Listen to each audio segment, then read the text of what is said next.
अस्सलाम वालेकुम। मैं हूं डॉक्टर शाहिद मुस्तफ़ा, एक मरतबा फिर हाज़िर हूं कुछ कॉमन चीज़ों के बारे में बात करने के लिए। क्रॉनिक पेन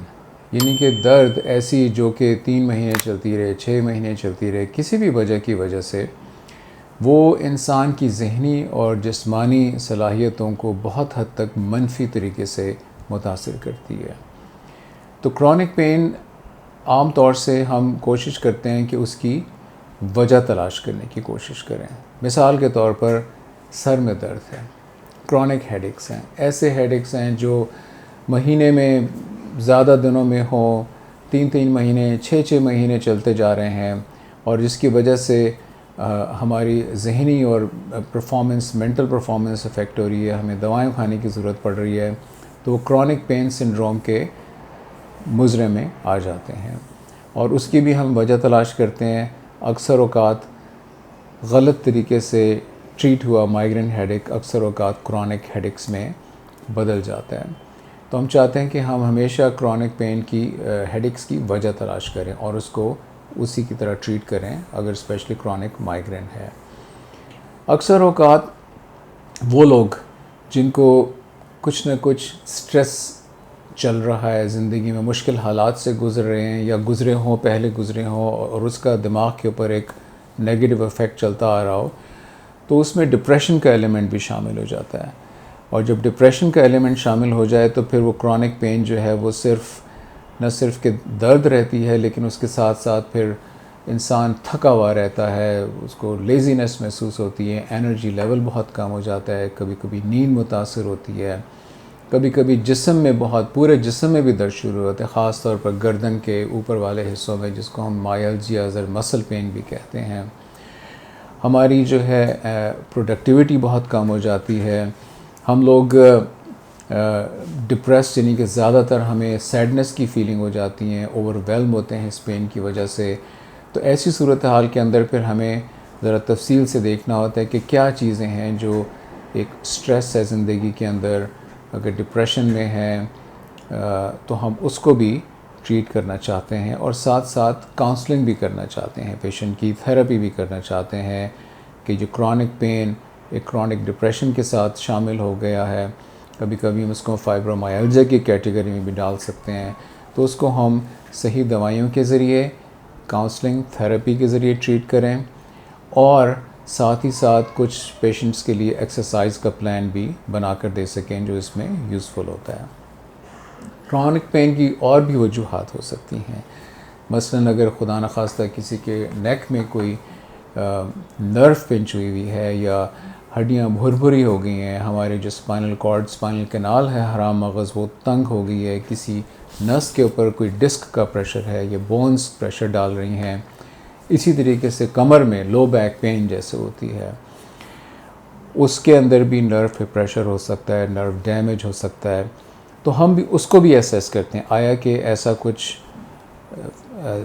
अलामात के ज़रिए हम मुआयना करके देखते हैं पेशेंट्स का, ज़रूरत कर तो हम टेस्ट भी कर सकते हैं, मसलन MRI स्कैन है, गर्दन का है, या कोई नर्व टेस्ट है जिसको हम EMG नर्व कंडक्शन स्टडी कहते हैं, कि हम उसको असेस करें। और ज़्यादातर लोगों को इतना नर्व डैमेज नहीं होता। आम तौर से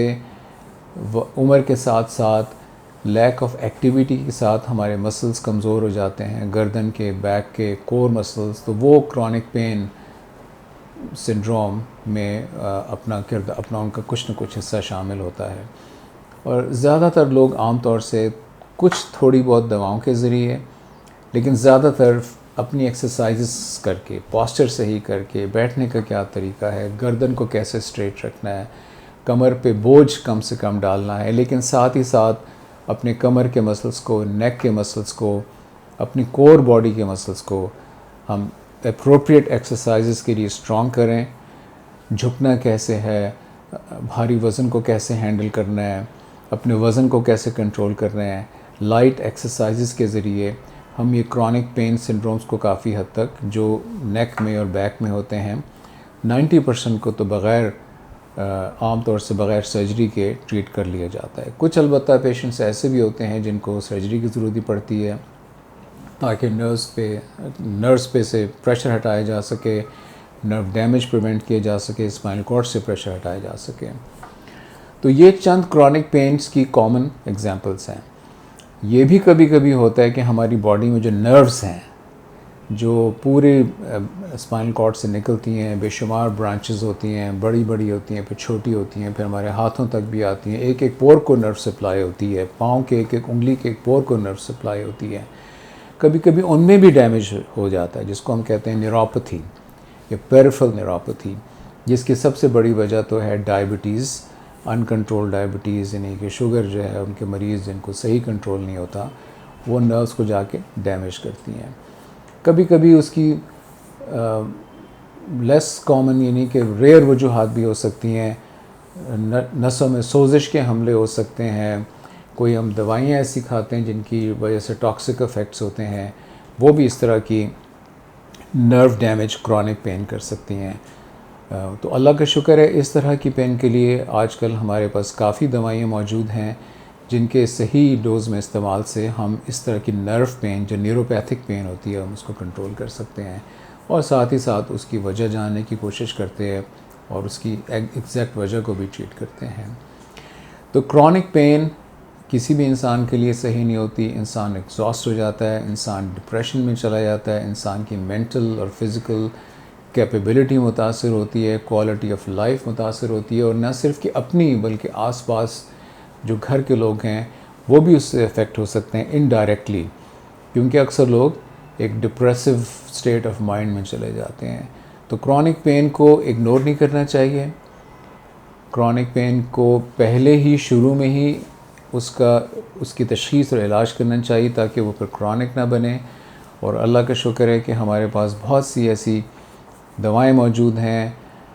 लाइफस्टाइल चेंजेस मौजूद हैं, थेरेपी, काउंसलिंग के बहुत सारे तरीके मौजूद हैं जिसमें हम लोगों की क्रॉनिक पेन को एक अच्छे तरीके से ट्रीट कर सकें।